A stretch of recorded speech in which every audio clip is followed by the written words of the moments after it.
Wrestling, a sport of many moves, many costumes, and many grown men in tights who really did not need that much spandex.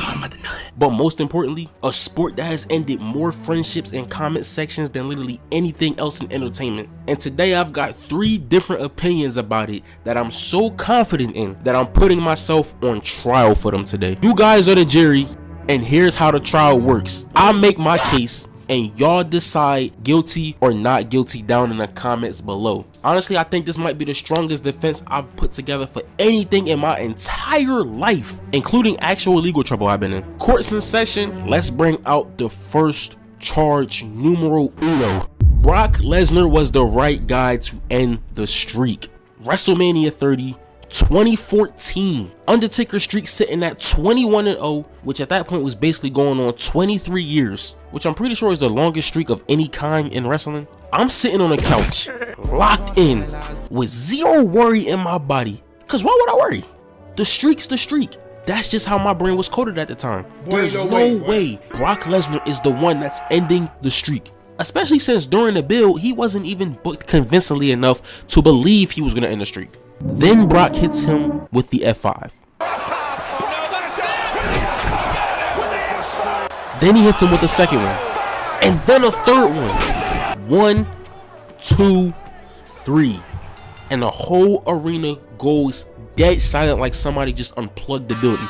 Now here's my defense for this case, and I already know the jury's gonna have feelings about this. I think Brock Lesnar ending the streak was actually the right choice and the best option that they had to do so. And the evidence backs me up here. In wrestling, no streak is ever safe. Just look at Goldberg's undefeated streak, Asuka's undefeated streak, John Cena having a streak of never submitting or tapping out as a babyface coming to an end against Gunther. Nothing in wrestling stays untouchable forever. So it was obvious that the streak was going to eventually end. If Undertaker would have retired undefeated, it would have only left one of those lifelong what ifs, and WWE usually doesn't like leaving mysteries unsolved when they have complete control over the answer. Once you accept that the streak had to end, the only real question becomes who was actually qualified to end it. And I need you, the jury, to understand that Brock Lesnar was the most legitimate choice imaginable to break something so protected. This is a man who became UFC heavyweight champion in just 4 professional fights, and he was an NCAA Division I champion. He was built and presented like a real life monster, not just another guy on the roster. So when Brock is the one who finally breaks the streak, it actually means something because he has the most legitimate resume. Now imagine if they gave that opportunity to somebody like Bray Wyatt.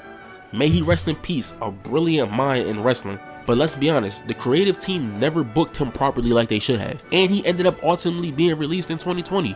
Think about that for a second. The man who ended the most sacred streak in wrestling history gets released a few years later. That doesn't just hurt Bray Wyatt's legacy, that hurts the streak itself. It would damage everything that WWE and The Undertaker had been building for years. Roman Reigns is another name people bring up all the time, but y'all have to remember what year this is we're talking about. This is 2014 Roman, who was nowhere near ready. He wasn't even ready in 2015 when they started force-feeding the big dog gimmick to us. Unless WWE was somehow ready to turn him heel and pre-order the Tribal Chief gimmick 5 years early, he wasn't the right choice either. Honestly, I don't think any young star at the time was ready to carry the burden of ending the streak. If you ask me for my personal pick, I would have had CM Punk do it in WrestleMania 29. And listen, I know he walked out about a year later, but had WWE pulled the trigger on him, maybe he doesn't walk out of the company. Maybe he doesn't get as frustrated with the booking, and maybe we don't lose a whole decade of CM Punk that wrestling fans had to miss out on. That's the one alternate choice I can actually hear an argument for. It's a big gamble, but it's one that I'm willing to take. Here's another thing people overlook. Brock wasn't even being booked that well before the streak ended anyways, bruh. He low-key needed that. He came back and lost to John Cena in his first match. Then he lost to Triple H at WrestleMania 29. For a guy they wanted to present as a once-in-a-lifetime destroyer, he kept losing the big ones when it mattered the most. He needed a moment like this, or else the aura that Brock Lesnar had left was going to quickly fade away. And just think, if he doesn't end a streak, then maybe we don't get the birth of Suplex City, and we don't get the end of Super Cena, which I'm pretty sure a lot of y'all could not wait to see happen. You can be mad that the streak ended. Grief is allowed in this courtroom. But if your issue is specifically that Brock was the one who did it and he didn't deserve to, then I need you to present me with a better candidate at the time that was the better option. I've had this case open for 10 years and no one has given me one legitimate candidate that they could have in the streak. The defense rests. The Shield as a faction is overrated. This next charge I gotta present slowly so the jury can actually hear me out. The Shield is not the greatest faction of all time. I am so tired of people handing them that crown without even judging them by the standards factions are supposed to be judged by. I think it's safe to say the Shield are the greatest faction of all time because they birthed the 3 greatest wrestlers of all time. Cap. All 3 of these guys. But we got to draw some lines. This shit getting out of hand. Because let's get one thing straight right now. Individual careers do not count towards a faction's resume. That is not how this works. You don't get to rank the Shield based on what they became after the fact. That's like calling the 2012 Thunder the greatest big 3 of all time based off of the peaks of Westbrook, KD, and Harden after the fact, instead of what they actually did together at that moment. It doesn't work like that. I saw some dumbass on Reddit make a post saying the Shield was more important to wrestling history than the NWO.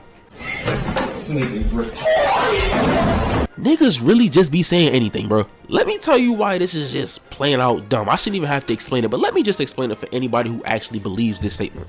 The NWO literally changed the wrestling business. These niggas was a big reason why WCW dominated WWF in the ratings for nearly 2 years, bro.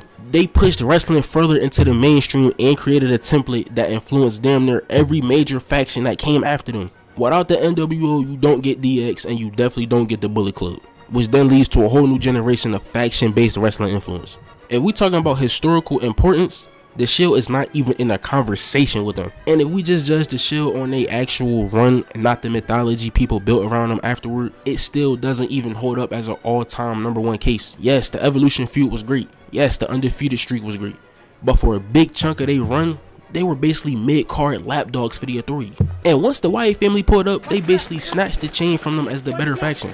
Then you gotta look at the accomplishments they had as a faction. Dean Ambrose's United States title run was weak. Seth Rollins and Roman Reigns tag team title run is only remembered because of the Cody Rhodes and Goldust feud. They didn't even have an active world heavyweight champion while they were a faction. And that matters when we're talking about the greatest faction of all time. Every faction I ranked above them had more meaningful championship success while the group was actually active. Evolution, the Four Horsemen, the Bloodline, NWO. Hell nigga, even the New Day had a world heavyweight champion while they were active. So how can the Shield be the greatest faction ever when they never even had a world heavyweight champion in the group? Once you strip away the individual greatness of Roman, Seth, and Moxley, the Shield is not even cracking my top 5. And honestly, even if you do include the individual accolades, they still not over Evolution. Case closed. Ruthless Aggression era clears the Attitude era. Now I already filed a whole separate case on this exact topic, so I'm not even about to retry this entire thing here. If y'all want the full evidence, go watch the full trial after this. But this charge still had to make today's docket because people talk about the Attitude Era like it's some untouchable sacred text. And look, I get it, Stone Cold and The Rock, the 2 biggest superstars of that era, trading the belt back and forth. Iconic moments, wild storylines that made absolutely no sense, but they were entertaining anyways, and television that felt like must-watch TV every single week. No objection there. The Attitude Era absolutely earned its place in wrestling history.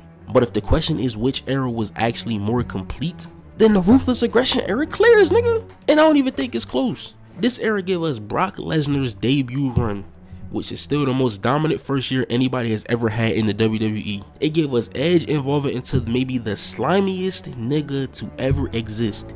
It gave us Kurt Angle wrestling at a level most human beings should not be physically capable of reaching. It gave us Randy Orton, Batista, and John Cena all rising at the same time becoming real main event players. And it gave us the SmackDown 6, nigga. The pay-per-views were better, the world titles felt way more important than the Ruthless Aggression era, and the overall wrestling product was complete from bell to bell. That's really the heart of the case. If we judging off pure characters, shock value, and cultural impact, then I'll let y'all niggas have the Attitude Era. But if the charge is about total package, especially the actual wrestling happening between the ropes, the Ruthless Aggression era walks out of the courtroom a free man. And I'll defend that verdict in front of any jury you put in front of me. I need y'all to drop y'all verdicts in the comments down below, guilty or not guilty on each charge individually. I'm gonna read every single one of them to see what y'all niggas say. And I already know y'all probably gonna say I want 0 for 3 on each of these takes, but listen, that's tough. That's all I'm gonna say. And the VoX quote of the day. I don't have a quote. Voice out. I cannot stop jacking my dick. I be jacking it. I cannot stop jacking my dick. I be jacking it. I cannot stop jacking my dick. I be jacking it. I cannot stop jacking my dick.